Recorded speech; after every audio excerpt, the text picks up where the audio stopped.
Hi guys, আজি আমি এটা ৰেচিপি বনাও হক মুৰ ষ্টাইলত। তেল ঢালি লৈছো মুৰ হিচাপত। ফাৰ্ষ্টতে অকমান গোটা জিৰা দি লৈছো।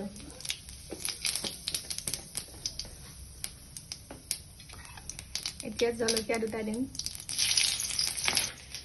পিয়াজ,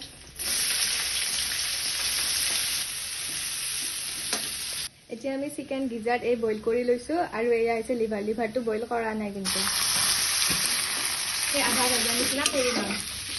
এয়া মই 3টা সৰু সাইজৰ বিলাহী কাটি থৈছো আৰু এয়া অকমান আদা নহৰু হালধি দি লৈছো। নিজৰ সোৱাদ অনুসৰি নিমখ দি ল'ব।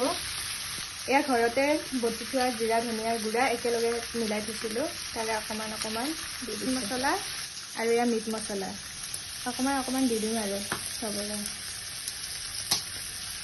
এতিয়া মই তাতে আদা নহৰু বটাখিনি দি দিম, নহ'লে ফাৰ্ষ্টে দিলে জ্বলি গ'লে হয়। বিলাহীখিনি একেলগে দিয়ে দিম গোটেইখিনি।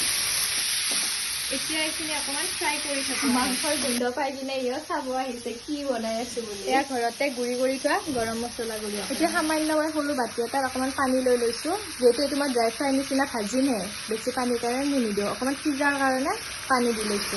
এইখিনি মোৰ মাংসখিনি ভজা হৈয়ে গৈছে, এতিয়া ধনিয়াখিনি দি মই নমাই দিম।